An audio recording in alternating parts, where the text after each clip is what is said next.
पहले से बोलते हैं, हमारे आचार्यों बताते हैं, सब पुराणों में भी बताया हुआ है कि यहाँ कुछ भी स्थिर नहीं है, यहाँ कुछ भी स्थिर नहीं है, कभी भी नष्ट हो सकता है। लेकिन वो जो दृश्य है वो कभी कभी देखने को मिलता था कि यहाँ कुछ स्थिर नहीं है। लेकिन आज का जमाना ऐसा है कि 1.5 साल से हम एक एक पल उस बात को सीधा देख रहे हैं, यहाँ कुछ स्थिर नहीं है। अपमान से सीखना चाहिए कि संकटों को हम कैसे जीते। वो अपमानों से जैसे सीखने को मिलता है वैसे और किसी अन्य कारणों से आप सीख नहीं सकते। अपमानों से सीख सकते हैं। कोई अपमान करते हैं तो आप नक्की कर दीजिए कि मैं जीतने वाला हूं। कोई अपमान करते हैं तो अच्छा लगना चाहिए, हमको अच्छा लगता है। कोई अपमान करते हैं तो अच्छा लगता है, हम तुरंत गुस्सा करते हैं, मारने जाते हैं, झगड़ने जाते हैं, वो गलत है। कोई अपमान करते तो करने दो, अच्छी बात है। अपमान करते हैं तो करने दो, वो अच्छी बात है कि उन अपमानों को सीढ़ियां की तरह बना करके ऊपर चढ़ना है, वो हमसे हो सकता है। ये ध्रुव से सीखने योग्य है ये बात। आजकल बच्चे कुछ चाहिए करके रोते हैं, तब हम क्या करते हैं, रिमोट हाथ में लेकर के टीवी चालू कर देते हैं, कार्टून रख देते हैं, तो बोलते हैं कि ठीक है अभी वो शांत हो जाएगा। बाद में कुछ मांगता है तब वापस वही कार्टून नेटवर्क ढूंढ लो, रख दो, बस बात खत्म।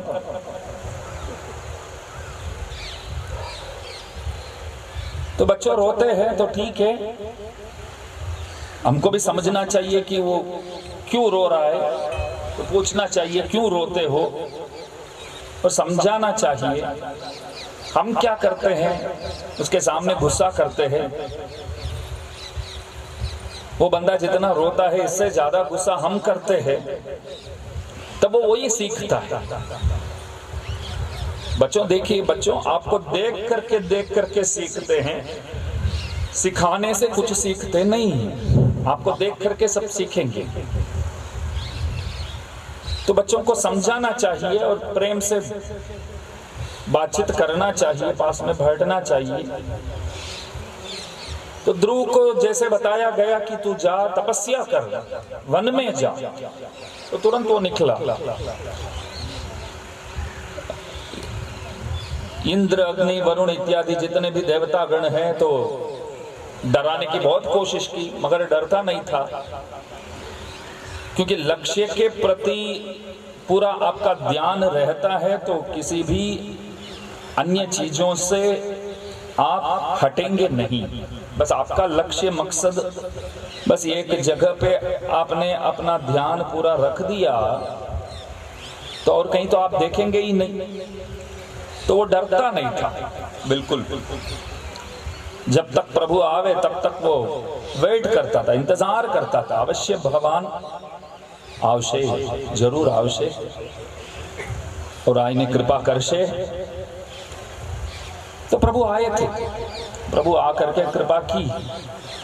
जो दृढ़ता प्रभु ने देखा ध्रुव के पास, वो दृढ़ता वो अत्यावश्यक है। संसार के सामने लड़ने की जो ताकत है वो अत्यावश्यक है, वो चाहिए ताकत। और जैसे ये महामारी का समय है तो सबके सब तो मास्क पहन के ज्यादातर घूमते हैं, अभी थोड़ा कम हुआ है, फिर भी डर तो रहता ही है। ये लहर लहर करके जो बोलते हैं तो लहरों से पीड़ित है सबके सब। जैसे फर्स्ट स्टैंडर्ड के बाद सेकंड स्टैंडर्ड, बाद में थर्ड स्टैंडर्ड, अभी सेकंड स्टैंडर्ड से थर्ड स्टैंडर्ड जाने वाले हैं। तो बोलते हैं इस तरह है, ये है, वो है, थोड़ा ध्यान रखना। और वैक्सीनेशन बहुत आवश्यक है। 2 गज की दूरी, मास्क जरूरी, ये सब है ही। लेकिन साथ साथ मनोबल जो है वो आज बहुत आवश्यक है, कारण के ज्यादातर लॉकडाउन में घर पे ही बैठना होता है सबको। पहले 2-4-5 दिन अच्छा लगता है सबके साथ बैठना, परिवारों के साथ मिलना जुलना, साथ में बैठकर खाना। फिर 5-6 दिन के बाद वो मजा नहीं रहता है, वो मजा ही नहीं है। बाद में थक जाते हैं, घर के सब बोलते हैं कि घर पे बैठे रहते हैं सबके सब।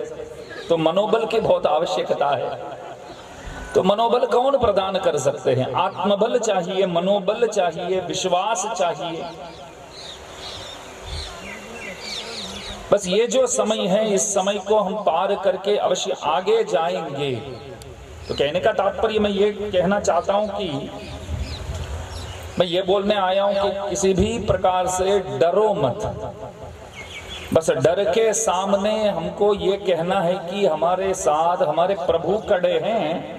अगर यदि आपसे संभव है तो प्रभु को डरा के देखो। वो कभी डरते नहीं है, भगवान कभी डरते नहीं है, डर को भी डर देने वाले हैं। तो वो हमारे साथ है, ये सबसे पहले। तो इसलिए आपको एक रोग को जीतना है अथवा संसार रोग को जीतना है, जो भी है, सबसे पहले आपको बल रखना चाहिए, आत्मबल रखना चाहिए, मनोबल रखना चाहिए। दृढ़ता जो है वो अत्यावश्यक है। मेरे प्रभु कभी भी मेरे हाथ छोड़ने वाले नहीं हैं। ये विश्वास हमारे अंदर पूरी तरह नहीं है, पूरी तरह है ही नहीं है। ये है विश्वास, लेकिन 50-50 है। हम समझते हैं कि कोई बोलते हैं कि भगवान करके एक चीज है ही नहीं, तब थोड़ा विचार हम करते भी है कि शायद वो बात अगर सही है तो, क्योंकि सीधा तो कभी देखा नहीं है, सामने तो आते नहीं है, तो प्रभु है कि नहीं मालूम नहीं पड़ता है। मानते हैं प्रभु है करके, लेकिन 100% जो मानना चाहिए इस तरह मानने वाले बहुत कम है। भगवान गीता जी में बोलते हैं कि अनन्यास चिंतयन्तो माम ये जनाः पर्युपासते तेषाम नित्याभियुक्तानाम योगक्षेमं वहाम्यहम्। योगक्षेम का वहन जो है वो मैं करता हूं, तो चिंता मत करो। अनन्यास चिंतयन्तो माम ये जनाः पर्युपासते, तू चिंता मत करो। मैं बोला कि मेरी चिंता मैं नहीं करूं तो कौन करेगा? प्रभु बोले मैं करता हूं चिंता। आप क्यों करते हो? चिंता करने वाला मैं हूं, मैं चिंता करता हूं। मैं निरंतर बस आप ही के बारे में सोचता हूं। भगवान बोलते हैं मैं हमेशा बस आप ही के बारे में सोचता हूं और कहीं कुछ नहीं सोचता। मैंने परसों ही कहीं पढ़ा था, महाभारत युद्ध में हम सब जानते ही है कि पांडवों 5 थे और कौरव समूह जो है 100 थे और साथ सेना भी बहुत बड़ा। पांडवों कौरवों के साथ लड़ने गए, लड़ना पड़ा, तो महाभारत युद्ध के अंत में जीत जो है वो पांडवों के वश में, हार जो है वो कौरवों के वश में। एकमात्र कारण प्रभु पांडवों के साथ थे और कुछ नहीं। भले संख्या में ये लोग 5 ही थे, लेकिन प्रभु साथ में थे।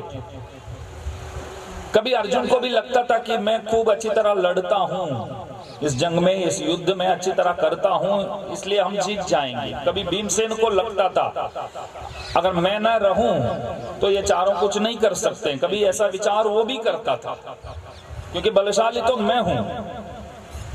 हाँ, धर्मपुत्र वो बड़े भाई है तो इसलिए वो कप्तान की तरह वो आगे है, लेकिन मैं जो हूं, स्टार प्लेयर जो हूं वो मैं हूं। बोलते हैं ना स्टार प्लेयर मैं हूं, और मैं नहीं रहूं इधर तो जीतना संभव नहीं, कठिन है। तो अर्जुन भी विचार इस तरह करते थे कि अगर मैं न रहूं तो पांडवों जीत नहीं सकते, मतलब हम लोग जीत नहीं सकते। आखिर सबको मालूम पड़ा कि हम लोगों ने जीता हमारी वजह से नहीं, कृष्ण परमात्मा की वजह से।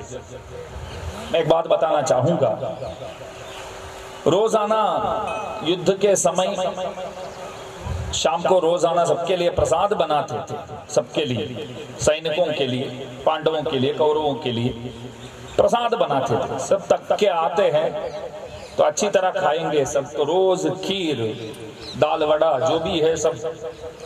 ये रात को फिर आराम करेंगे, ऑइंटमेंट वगैरह लगाएंगे, तेल वगैरह लगाएंगे, मालिश वगैरह करके सो जाएंगे। दूसरे दिन लड़ने जाना है, सुबह युद्ध में जाना है।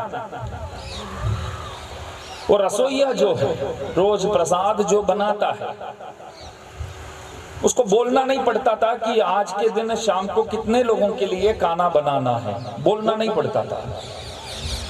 ऐसा तो बोलना तो पड़ेगा ना, क्योंकि इतने सारे लोग लड़ते हैं, लाखों लोग एक एक दिन मरते हैं। तो कल शाम को बैठकर जो लोग खा करके आराम करके फिर युद्ध में गए तो लौटे नहीं है, क्योंकि चले गए हैं। वीर मृत्यु जो बोलते हैं वो पा लिया युद्ध में।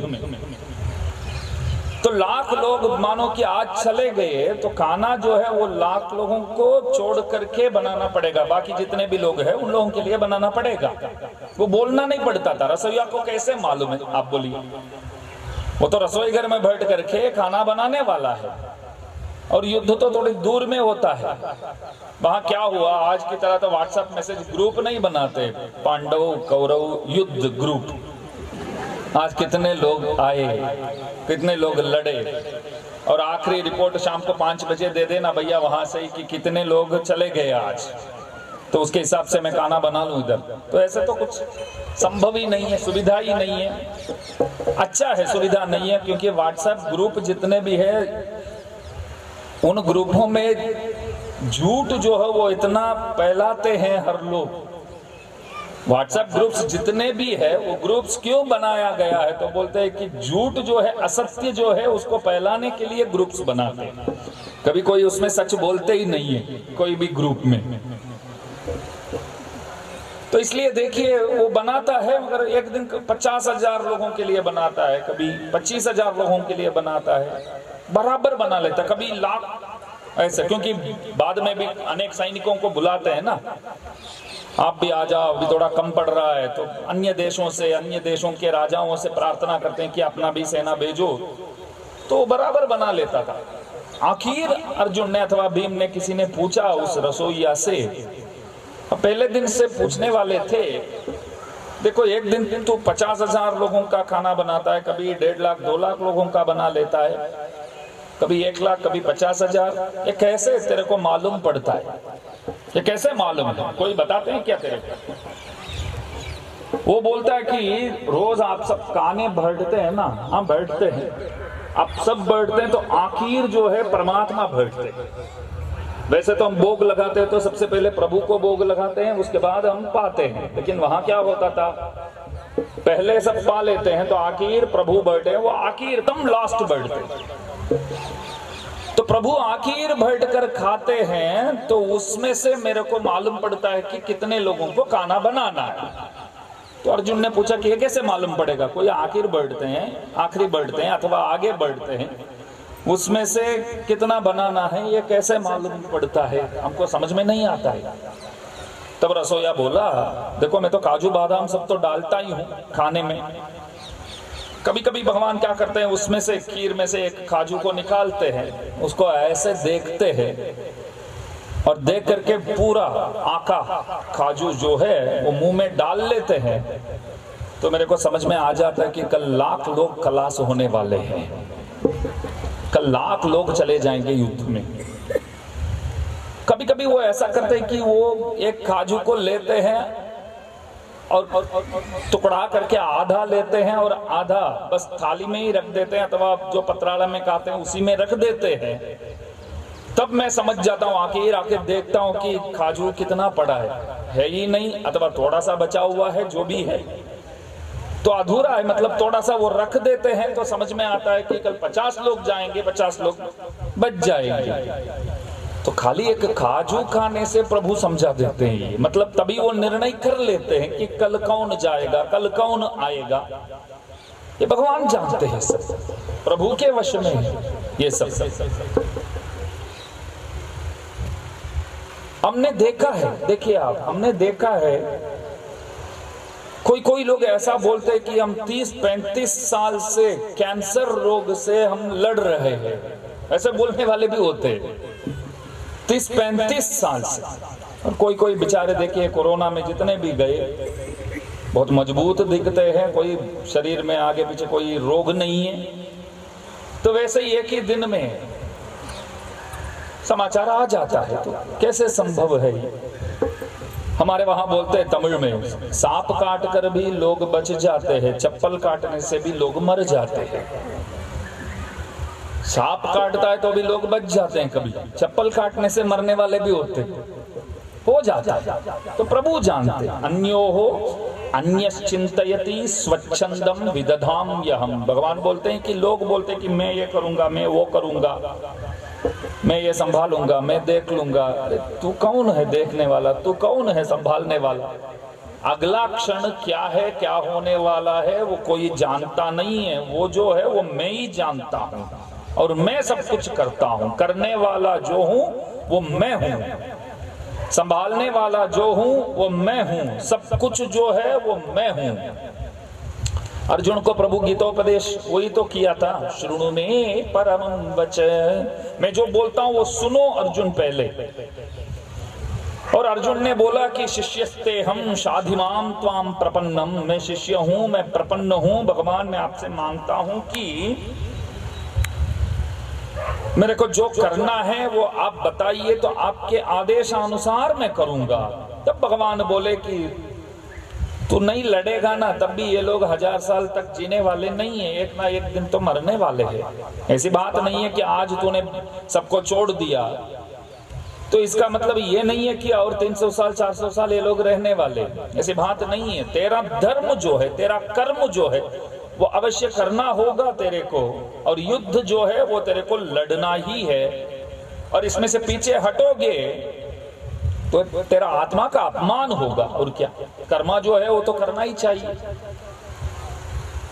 तो करिष्ये वचनम तव, तब प्रभु बोलते हैं कर्मा जो है वो मेरे को कोई कर्मा करने की कोई जरूरत नहीं है, फिर भी मैं करता हूं। भगवान को कोई तो नमाम कर्माणि लिम्पन्ति, हम सब कर्माधीन है, कर्म के अधीन है, हम सब कर्माधीन पुरुष सबके सब। भगवान कभी कर्मवश में तो आते ही नहीं है, फिर भी वो कुछ ना कुछ कर्मा करते रहते हैं। क्यों? भगवान बोले कि मैं करूं तभी तो पीछे आने वाले लोग भी करेंगे। तो अपना धर्म जो है, अपना कर्म जो है वो करना ही चाहिए। तो करते समय एक बात ध्यान में रखना चाहिए कि इसमें लाभ होवे, नष्ट होवे, इसमें जीत होवे या हार होवे, जो भी है प्रभु बस ये काम जो है वो आपका है, ये दृढ़ता जो है वो बहुत अत्यावश्यक है। करने वाले वो है, संभालने वाले वो है। हम कभी कभी ऐसे विचार करते हैं कि देखो काम धंधा कुछ होता ही नहीं है, क्या करूं मैं, क्या करूं मैं। लोग रोते हैं, क्या करूं मैं की जगह अभी तू क्या करने वाला है। तो ऐसा पूछोगे तो प्रभु सोचते हैं कि हमको कुछ अभी करना ही पड़ेगा। अगर मैं ऐसा ही बोलता रहूं कि क्या करूं मैं, क्या करूं मैं, तो कुछ तो करेगा विचार करके प्रभु बैठ जाएंगे, कुछ तो करेगा, विचार करता है। तब हम बोलते हैं कि मैं कुछ नहीं कर सकता हूं, आप क्या करने वाले हैं। भगवान आप बताइए, आप क्या करने वाले हैं, क्या आइडिया है आपके पास, क्या आप विचार कर रहे हैं, आप क्या सोच के रखा है। तो इस तरह हम उनसे पूछेंगे, पूछने की भी जरूरत नहीं है, बस वो संभालेंगे करके इतना अगर हम प्रभु के प्रति विश्वास रखते हैं तो वो अवश्य बचाते हैं, अवश्य कृपा करते हैं। प्रभु तो कृपालु। कल रात को किसी ने बताया था, जैसे आया था मैं, तब बोले कि द्वारका में बिजली गिरा हुआ था तो उस वक्त थोड़ा सा नुकसान भी हुआ, ये है वो है। तो मैंने पूछा कि पीछे तुरंत बहुत से लोग अखबारों में, सब फेसबुक इत्यादि में लिखना शुरू कर देते हैं कि बस अभी ये होने वाला है, वो होने वाला है, इसमें से वो होगा, ये सही नहीं हुआ, ये इशारा सही नहीं है, ये है वो है। ऐसे डराने के लिए तो बहुत लोग तैयार बैठे रहते हैं। एक बात समझ जाना चाहिए, समझ लेना चाहिए कि भगवान जो है वो क्रूर नहीं है, बहुत कृपालु है। सबसे पहले दयालु है। आनंदार स्तोत्र में भी गाते हैं, दयालु वशी वदान्यो गुणवान रुजुहु शुचि मृदुहु दयालु। तो भगवान जो है वो दयालु है। तो प्रभु अवश्य सजा देंगे, ये देंगे। कभी कभी भगवान विचार करते हैं तो सजा देने के लिए सोचते तो है, लेकिन पांव कौन दबा रहे हैं आप देखिए वहां। अम्मा जी क्यों पांव दबा रहे हैं?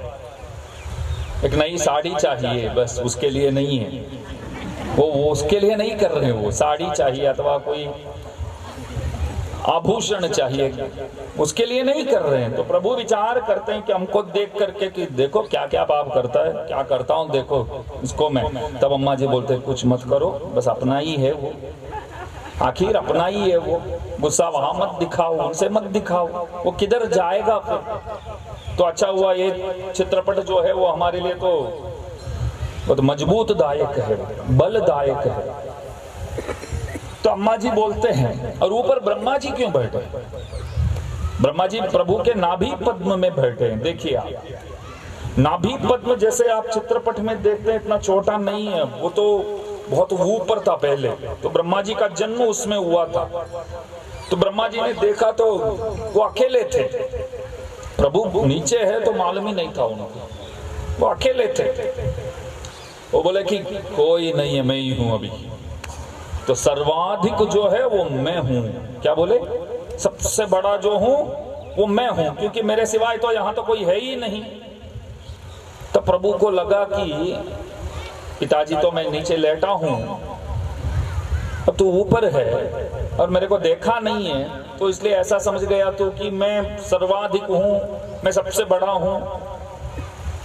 तो धीरे धीरे जैसे ज्ञान प्राप्त हुआ तो ब्रह्मा जी को मालूम पड़ा कि हमारे पिताजी नीचे लेटे हैं। फिर भी वो कभी कभी भूल जाते हैं कि हमारे पिताजी नीचे लेटे हैं। वो क्या बोलते हैं? मैं बड़ा हूं, मैं सबसे बड़ा हूं। तो अम्मा जी बोलते हैं कि आप अपना बेटा तरीके, उनको तो क्षमा तो आप करते ही है, ब्रह्मा जी को, इन सबको भी कर दो, ये भी तो अपने ही है सबके सब। तो प्रभु जो है वो कृपालु है, वो दयालु है, वो कभी ऐसे नाराज नहीं होते हैं कि सजा देने के लिए नहीं आते। वो चाहते तो भी अम्मा जी करने नहीं देते। तो मैंने बताया था, देखिए नरसिंहावतार जो नरसिंह भगवान आए थे, स्तंभ से बाहर आए प्रभु, उग्रम वीरम महाविष्णुम ज्वलंतम सर्वतोमुखम नृसिंहम भीषणम भद्रम मृत्युर्मृत्युम नमाम्यहम मृत्युर्मृत्युम नमाम्यहम। नरसिंह भगवान जो है मृत्यु को भी मृत्यु देने वाले, काल भी डरता है, कालदेव जो है वो भी नरसिंह भगवान को देख करके डरता है। यमराजा से हम सब डरते हैं, यमराजा प्रभु से डरते हैं। ऐसा बताते हैं कि महाप्रलय के समय, उपनिषदों में ऐसा आता है, महाप्रलय के समय प्रभु क्या करते हैं, इन समस्त अंडों को, भूमंडल को, प्रकृति को, सबको ऐसे स्वाहा कर लेते हैं कि अपने पेट में रखे धारण करते हैं। वो तब ये कि अकेले होते हैं परमात्मा, ये ध्यान दीजिए, अद्भुत बात है। तो सब अंडों को भगवान उठा करके वो पा लेते हैं, अपने पेट में रख करके संभालते हैं। तब मृत्यु देव जो होता है, काल जो होता है, उस काल को जैसे अचार को हाथ में इस तरह लेकर के खाते हैं ना, अचार जो होता है, कहीं खाने जाते हैं तो बहुत कुछ परोसते हैं, मेनू तो बहुत बढ़िया होता है ना, आजकल तो मेनू तो बहुत बढ़िया होता है। पहले तो सादा खाना, आजकल तो बहुत ज्यादा। पहले खाने के लिए चीज बहुत कम थी मगर भूख ज्यादा अच्छी तरह। आजकल चीजें बहुत है लेकिन भूख पहले की तरह नहीं है। पहले जैसे खाने वाले तो आज कोई है ही नहीं। हमारे परम प्रिय भागवत प्रवीण भाई को मैं याद करता हूं, मैं रोज याद करता हूं। हमने ऐसा देखा है कि वो कंपटीशन रख करके लड्डू खाते थे गुरु पूर्णिमा में। और कभी समय ऐसा भी आ गया कि वो 2 लाडू से ज्यादा खा भी नहीं पाते थे, जैसे उम्र हो गया वैसे। तो पहले लोग पहले जमाने में जैसे खाते थे, ऐसे खाने वाले आज एक भी आपको नहीं मिलेगा, एक भी नहीं मिलेगा। पहले लोग खाते थे मगर खाने के लिए कुछ मिलता नहीं था, आज सब कुछ मिलता है, थाली भर के देते हैं। तो उसमें अचार भी देखिए आप, आजकल शादियों में आप जाते हैं तो कम से कम 25-30 प्रकार के अचार, सिर्फ अचार 25-30 प्रकार की वैरायटीज इसमें।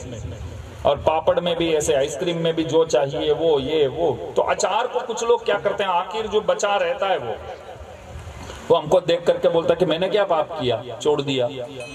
तो लोग क्या करते हैं, उसको ऐसा ही ले करके ऐसे ले लेते, खा लेते।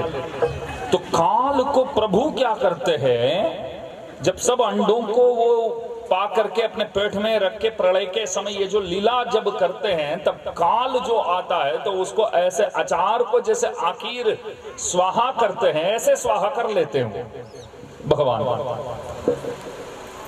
तो ऐसे प्रभु को ब्रह्मा जी नहीं जानते हैं, तो बोलते कि मैं सबसे बड़ा हूं, मैं हिरण्यगर्भ हूं, मैं बड़ा हूं। बाद में मालूम पड़ता है कि भगवान वही बता रहे, हाथ देखिए नीचे हूं, मैं हूं, तेरा बाप नीचे हूं। तो प्रभु को बोलते कि हाँ आप मेरे पिता है। यो ब्रह्मांडं विददाति पूर्वम यो वै वेदांश्च प्रहिणोति तस्मै, जिसने ब्रह्मा जी को जन्म दिया, जिसने ब्रह्मा को वेद पढ़ाया, ऐसे प्रभु। तो नरसिंह के रूप में जब प्रभु आए तो सबके सब डर गए प्रभु को देख करके। हिरण्य भी डर गया, देवतागण भी डर गए, सब दूर रहे प्रभु से। लेकिन प्रहलाद एकदम निकट खड़ा रहा प्रभु के। एक ही मूर्ति, रूप तो एक ही है सबके लिए, बाकी सब डर गए। एक ही रूप से बाकी सब डर गए, मगर प्रहलाद डरता नहीं था। तो इसलिए प्रभु को आप जैसे देखते हैं, उनके पास आप जिस तरह जाते हैं उस तरह आपको वो दर्शन देते हैं। आप डरते हैं तो प्रभु आपको डराएंगे, आप प्रेम से उनके पास जाते हैं तो वो आपके पास ऐसे ही आ जाएंगे। जैसे पानी बहती है तो इस तरह हमारी ओर प्रभु आ जाते हैं। तो कहने का तात्पर्य, संसार के साथ जो जंग है वो अनेक जन्मों से चालू है, जो झगड़ा है वो अनेक जन्मों से चालू है। पुनरपि जननम पुनरपि मरणम पुनरपि जननी जठरे शयनम। बारंबार जन्म तो लेते ही रहते हैं, 84 लाख योनियों में भटकते भटकते इधर उधर करते करते हम तो आखिरी ये जो मानुषा अवतार, भक्त मीरा कहती है कि मानुषा अवतार बोलती है, जो है एक अवतार है। लेकिन एक बात दुख की बात है कि ये अवतार करके हम समझते ही नहीं है। कुछ सामान्य तरीके से हम समझते हैं कि मनुष्य क्या बड़ा है, एक अवतार है। क्योंकि मनुष्य जन्म जो है वो प्रभु प्राप्ति के लिए बहुत आसान जन्म है, क्योंकि हाथ जोड़ सकते हैं, सत्संग में बैठ सकते हैं, मंदिर जा सकते हैं। तो मनुष्य जन्म मिलना बहुत कठिन है। अगर मिल जाता है तो प्रभु प्राप्ति के लिए वो बहुत आसान है। तो ऐसे मनुष्य जन्म को सही तरह उपयोग करना चाहिए। मैं आप लोगों से कहना चाहूंगा कि आप लोगों के अंदर जो भी है, जो भी नहीं है, चिंता मत कीजिए, लेकिन मनोबल, आत्मबल जो है, आत्मविश्वास जो है वो अत्यावश्यक है संसार के सामने लड़ने के लिए भी, और रोगों के सामने लड़ने के लिए भी, अपमानों के सामने लड़ने के लिए भी, अपने दुर्गुणों के सामने लड़ने के लिए भी। ये सबसे खास है, हमारे दुर्गुणों के सामने। दूसरों से क्या लड़ना है, सबसे पहले हमारे साथ ही लड़ना है, हमारे दुर्गुणों के साथ लड़ना है। तो दुर्गुणों के साथ लड़ना भी आवश्यक है। तो इस तरह अगर हम आत्मविश्वास को अपना प्रधान बल समझ करके चलते हैं तो हमारा कोई कुछ नहीं बिगाड़ सकता है। हम जो लक्ष्य को पाना चाहते हैं उस लक्ष्य को अवश्य पाएंगे ही। तो इसलिए आप सबसे यही संदेश है, प्रभु अपने हिसाब से जो वो निर्णय करके बैठे हैं उस निर्णय के अनुसार वो काम करते हैं। बस हमको ये देखना है कि वो आधा काजू खाते हैं या पूरा काजू खाते हैं, बस यही देखने का है। हमको यही बोलने का है कि आप जैसे चाहते हैं प्रभु बस ऐसा करो। इसको तो अत्यंत पारतंत्रीय बोलते। देखो अभी जब शुरू किया तब कैसा था, अभी लगता है कि और 1-2 घंटा चलेगा तो भी कोई दिक्कत नहीं, कोई वांदो नहीं। पहला लगता था कि अभी शुरू किया है कि ये कब तक बोलेगा, ये पंखा में बैठा है, पास में पंखा रखा हुआ है। मैं भी विचार किया था, पंखा भी है और माइक भी ऐसा एक चीज है कि हम लोग कभी छोड़ते ही नहीं है। एक संत लोग और एक नेता लोग माइक पकड़ते हैं तो छोड़ते नहीं है, और पंखा भी बढ़िया रखा हुआ है। और देखिए प्रभु बहुत खुश हो गए लगते हैं। वो दयालु कृपालु बोले तो बोले कि अच्छा बोला भाई, क्योंकि सब क्या होगा क्या होगा क्या होगा करके हमेशा डरते डरते डरते समय बिताते हैं, तो भगवान को अच्छा नहीं लगता है। वो तो बोला तो खुश हो गए लगते हैं। हाँ, तो इसलिए बारिश आने से पहले सबको जय श्री नारायण। आत्मबल, मनोबल, आत्मविश्वास सब रखिएगा। बस बहुत अच्छा लगा इस बार गुरु पूर्णिमा आना हुआ, पिछले साल तो आना नहीं हुआ, तो दास को बहुत दुख हुआ। आप सबसे मिलने का जो मौका है, बहुत से लोग एक दिन मिलते हैं तो वो भी गवा देना वो अनुचित है। पिछले साल तो आना ही संभव ही नहीं था, तो इस साल भी ऐसा ही सोचता था। भक्तगणों ने बहुत आग्रह किया, वडिलों ने भी आग्रह किया, तो दास को अच्छा लगा कि इतने प्रेम से वडिलों भी बोलते हैं, युवा लोग भी बोलते हैं, तो जाना चाहिए। तो मैं सोचा कि कब तक डर मार के बैठेंगे, जाके बोलते हैं कि डरो मत। इसलिए ही कल रात को यहाँ पहुंचा। तो बस आप सबको जय श्रीमन नारायण। प्रभु की दया दृष्टि आप सब पर निरंतर बनी रहे, वही प्रार्थना है। और 2 मिनट भगवान का नाम लेते हैं।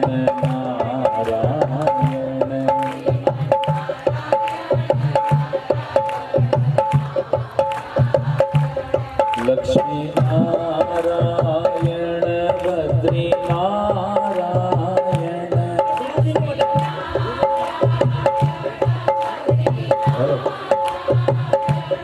लक्ष्मी नारायण बद्री नारायण, लक्ष्मी नारायण बद्री नारायण, श्रीमन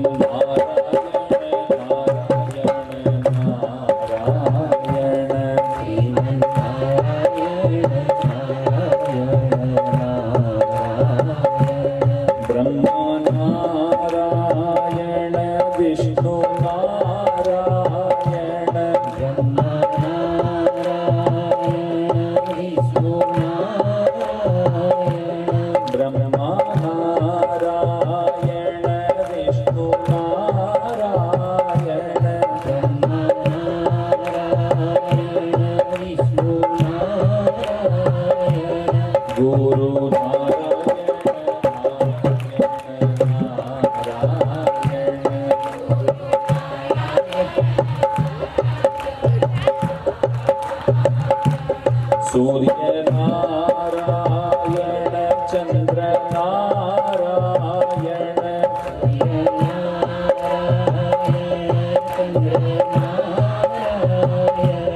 पृथ्वी नारायण नारायण नारायण,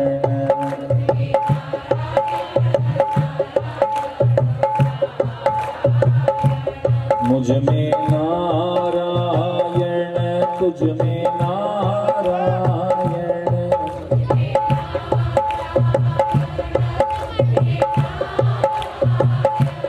सब में नारायण नारायण नारायण,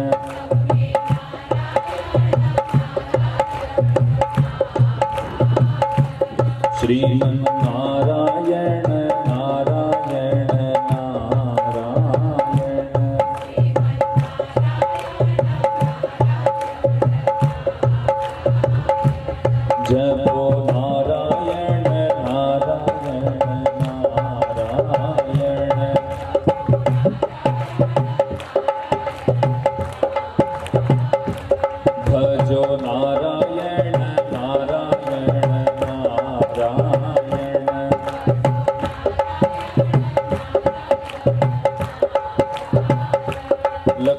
नारायण नारायण नारायण।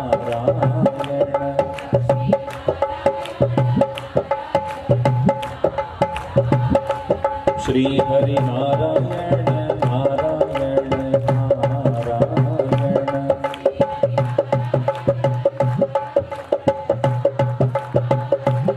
बोलिए लक्ष्मी नारायण भगवान। भाष्यकार श्री रामानुजाचार्य स्वामी जी महाराज, परम पूज्य श्री संपत कुमाराचार्य स्वामी जी महाराज, परम पूज्य श्री अनंताचार्य स्वामी जी महाराज।